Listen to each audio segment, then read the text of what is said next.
जी, hello दोस्तों, मैं हूँ कमर चीमा, उम्मीद आप लोग ठीक होंगे। दोस्तों, भारत के वज़ीर-ए-आज़म नरेंद्र मोदी कल यूक्रेन पहुँच रहे हैं, लेकिन इम्पोर्टेंट डेवलपमेंट ये है कि इंडिया जो है, उसने चाइना को क्रॉस कर दिया है, सरपास कर दिया है as a Russia's top oil buyer. जितना भी इंडिया तेल इम्पोर्ट करता है, उसमें से 44% जो क्रूड ऑयल है, वो इंडिया रशिया से लेता है। अच्छा, बड़ी इंटरेस्टिंग एक इसका एनालिसिस है।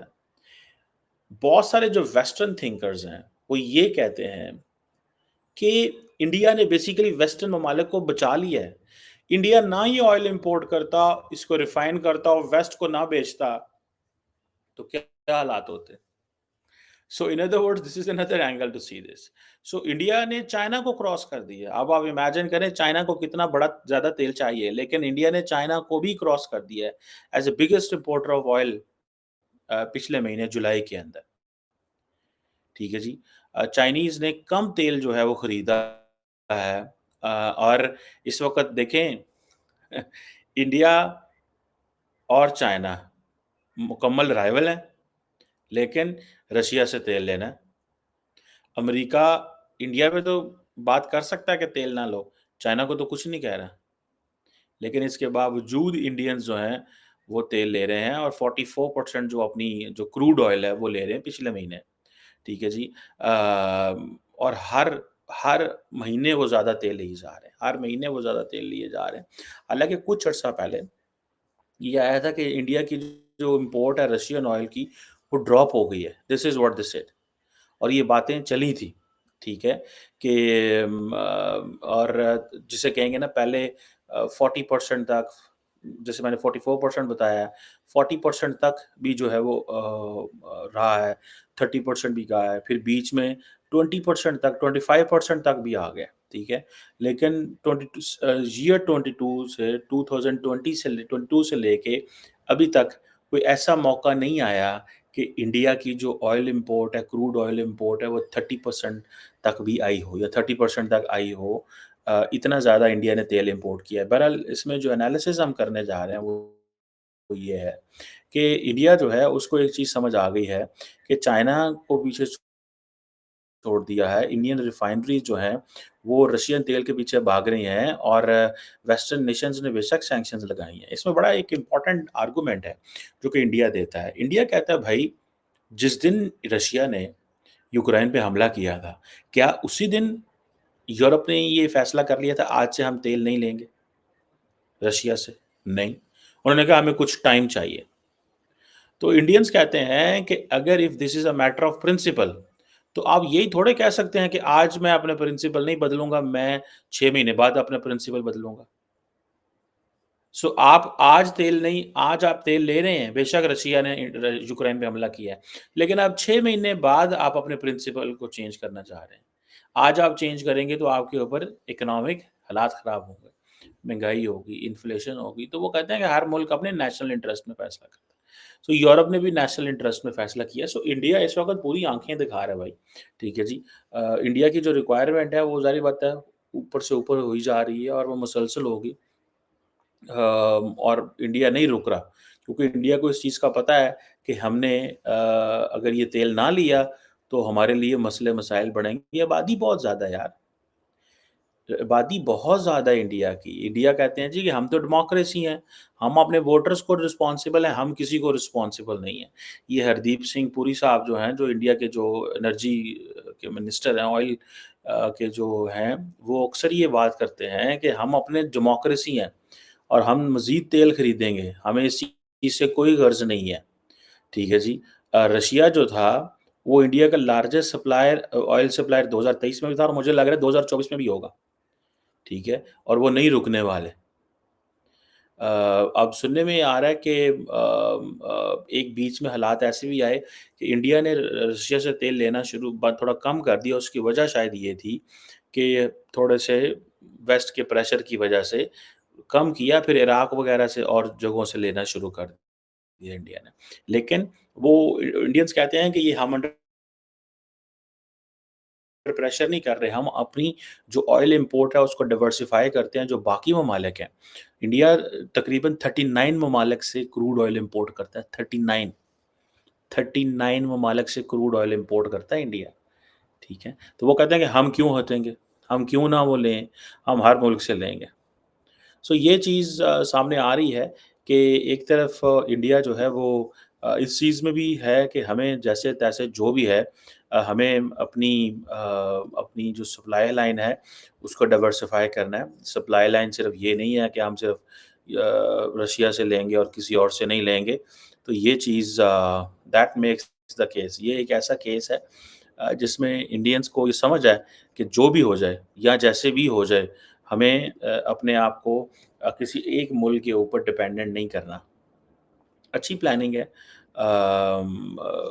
क्योंकि अगर इंडिया डिपेंडेंट हो जाता है, तो ज़ाहिर बात है, उनके लिए मसले-मसाइल बढ़ सकते हैं। बहरहाल ये जो क्वेश्चन है कि एक तरफ हम देखते हैं कि नरेंद्र मोदी रशिया से तेल ले रहा है, ज़्यादा तेल ले रहा है, चाइना को भी पीछे छोड़ गया है। दूसरी तरफ वो अपनी ऑयल सप्लाई को भी डाइवर्सिफ़ाई कर रहे हैं, कभी वो इराक चले जाते हैं, कभी सऊदी अरेबिया, कभी यूएई, ठीक है जी। अपनी उनकी जो क्या जिसे बोलते हैं ना कि अ अ, जो ओवरऑल जो क्रूड ऑयल की इम्पोर्ट है, वो डिपेंड एक मुल्क के ऊपर नहीं करती, मल्टीपल जो ममालिक है वो कह रहे हैं कि उससे हम लेते रहेंगे। असल चीज़ क्या है कि इंडिया अफ़ोर्ड ही नहीं कर सकता कि अगर वो अपनी अपनी जो ऑयल इम्पोर्ट है उसको ऊपर कैप लगाए या उसके बारे में ये कहे कि जी हाँ जी, हमने नहीं करना या ये कहे कि जनाब हम थोड़ा वेस्ट की बात मान लें। It is not going to happen, ये ऐसे थोड़ी ही होगा, ठीक है? सो इंडिया जो है वो मेरा ख़्याल है कंसिस्टेंट है अपनी इस अप्रोच के अंदर कि जैसे भी हो, जो भी हो हमें अपने हालात को मैनेज करना है। उसकी वजह ये है कि उनको पता है एक तो वेस्ट डिवाइडेड है। अमेरिका और यूरोप की आपस में डिफरेंट है अप्रोच है। तीसरा ये भी है कि अमेरिका के अंदर जो इस वक़्त पोज़ीशन है, that is not good for India कि अमेरिकन्स खुद ऑक्युपाइड है। बाइडेन इस वक़्त साइडलाइन है। हैरिस जो है वो शी इज़ टेकिंग चार्ज, ठीक है। अच्छा मज़े की बात ये है कि कैमला हैरिस ने जो चार्ज लिया है, उसमें इंडियंस बड़े खुश हैं। इंडियंस जो हैं वो बड़े खुश हैं। उसकी वजह ये है कि इंडियंस ये समझते हैं कि हमारी लड़की जो है वो वहाँ पे सदर आ रही है, ठीक है। There are towns in India I was looking southern India के अंदर कुछ ऐसे इलाके हैं जहाँ पे जो कि ज़ाहिर बात है अमेरिका से बहुत दूर हैं, लेकिन वो कैमला हैरिस की जो वो चीज़ है उसको सपोर्ट कर रहे हैं। और कैमला हैरिस के बारे जो स्टोरीज़ आ रही हैं, उनकी जो वालिदा थीं श्यामला गोपालान, जो कि कैंसर स्पेशलिस्ट थीं, जिन्होंने अमेरिका में बड़ा उस वक़्त किया। वो तमिलनाडु से हैं, स्टेट से हैं। सो अब सुनने में आया कि वहाँ पे लोगों ने बिलबोर्ड्स लगाए इंडिया के अंदर कि जी हम बड़ा वेलकम करते हैं और लोकल वहाँ पे जो हिंदू मंदिर थे, वहाँ पे पॉलिटिशियंस जाते रहे और वहाँ पे जाके दुआएँ करते रहे और ये कहते रहे कि जो कैमला हैरिस जो है वो जीते। इसीलिए डोनाल्ड ट्रम्प जो है उसने इंडियंस पे थोड़ा-सा अटैक भी किया। उसने कहा कि मुझे तो पता ही नहीं था कि वो अ, ब्लैक है, मुझे था वो इंडियन है। कभी वो इंडियन अपनी आइडेंटिटी को आगे करती है, कभी वो ब्लैक आइडेंटिटी को आगे करती है, कभी वो अमेरिकन आइडेंटिटी को आगे करती है। लेकिन डोनाल्ड ट्रम्प को ये है मैं तो सिर्फ़ गोरा हूँ, तो मैं कौन-सी करूँ। बहरहाल इंडिया ये समझता है कि अमेरिका के अंदर ये जो इस वक़्त इलेक्शन का शोर चल रहा है, इसमें वो जो मर्ज़ी फ़ैसले करे। लेकिन एट द सेम टाइम एक इंडिया ने हीट भी फ़ील की कि अगर हम अमेरिका को थोड़ा खुश नहीं करते और ये बैलेंसिंग एक्ट नहीं करते यूरोप उधर जाने वाला, यूक्रेन जाने वाला, तो एक ऐसी चीज़ क्रिएट हो सकती है, जो हमारे लिए ठीक नहीं है, ठीक है जी। सो बार-बार जो है वो अ अपनी इंडिया ये तो कहेगा कि हम बैलेंस कर देते हैं वहाँ पे जाके, यूक्रेन में जाके मिल लेते हैं उसको, ठीक है।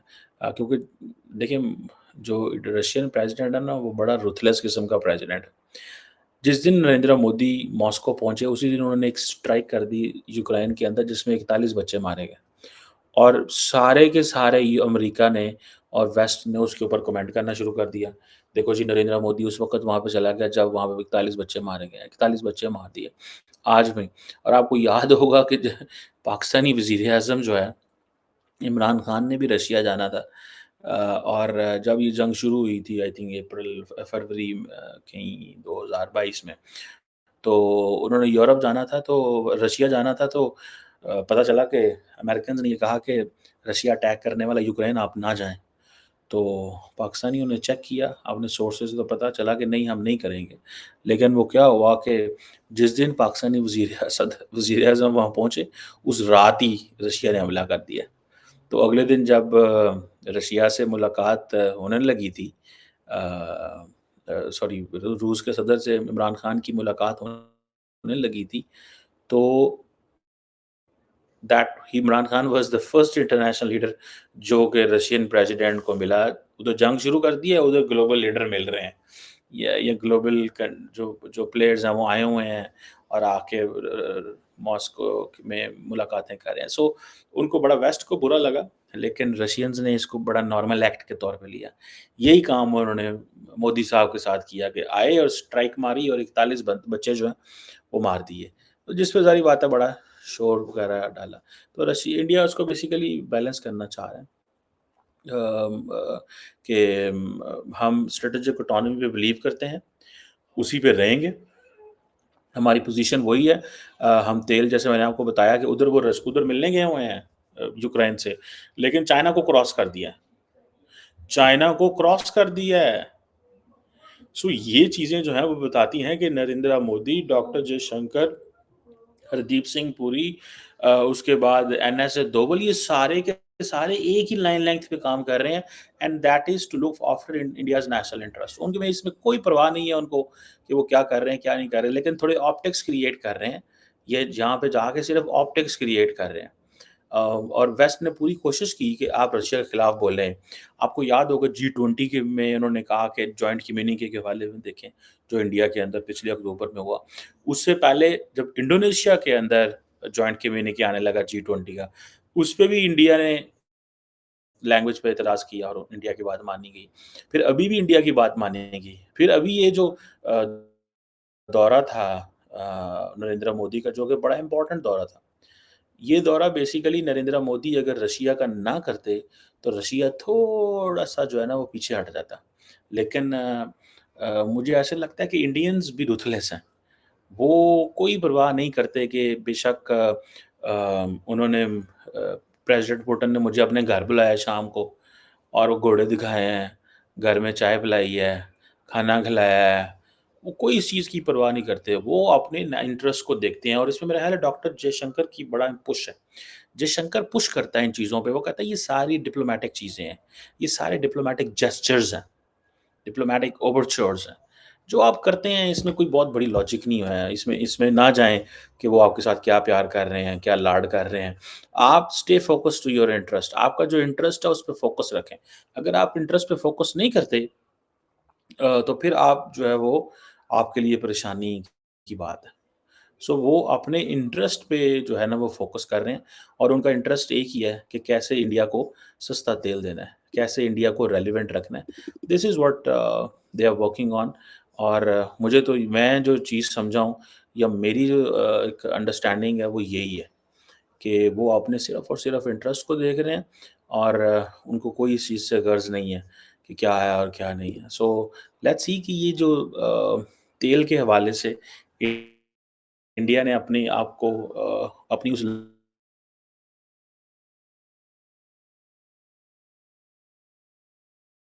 दिया कि हमारी नेवी जो है वो प्रोटेक्ट करेगी इंटरनेशनल वेसल्स को। अगर doctor Jaishankar south east Asia जाते हैं, सिंगापुर जाते हैं या बाकी आसियान ममालिक से मिलते हैं, तो उनको जाके कहते हैं कि आपकी जितनी मर्चेंडाइज़ है, हम उसको प्रोटेक्ट कर रहे हैं। हमारी नेवी बैठी हुई है इंडियन ओशन के अंदर।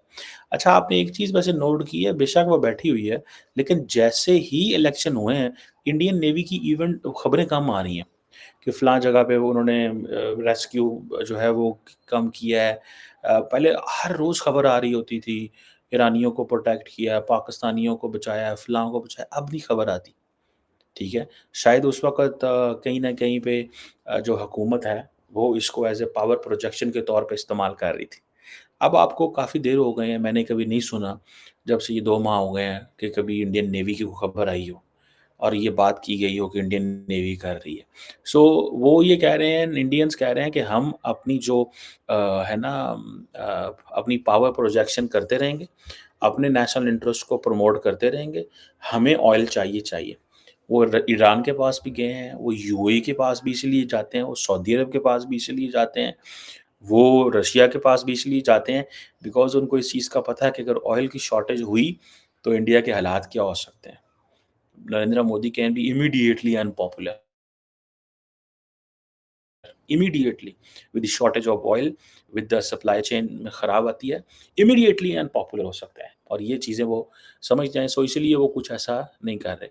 सो वो सो चाइना और इंडिया के दरमियान इज़ अ कांस्टेंट कॉम्पिटिशन कि कौन ज़्यादा तेल इम्पोर्ट कर रहा है।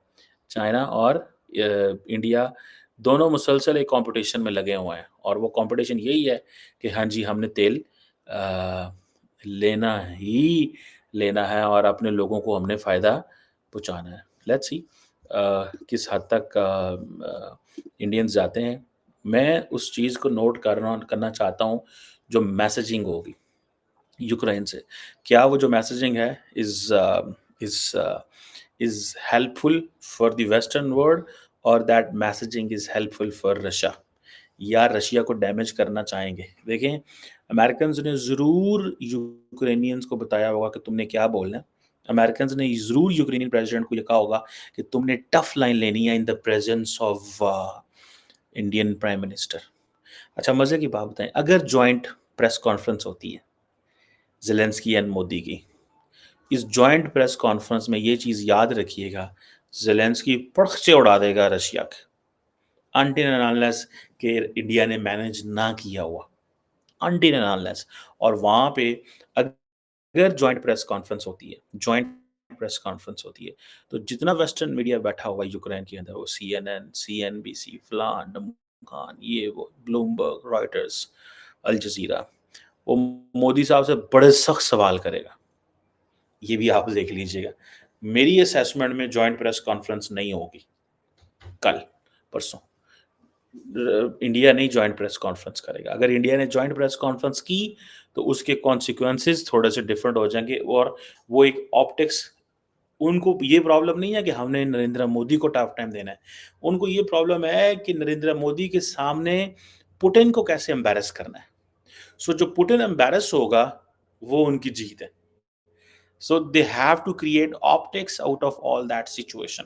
इस सिचुएशन में से उन्होंने ऑप्टिक्स तैयार करनी है, ठीक है? सो ये एक मुझे तो ये नज़र आ रहा है चीज़, and I I personally believe, let's see कि ये इंडिया कितनी देर तक as a top importer of oil रहता है, चाइना से ज़्यादा इंपोर्ट करता है।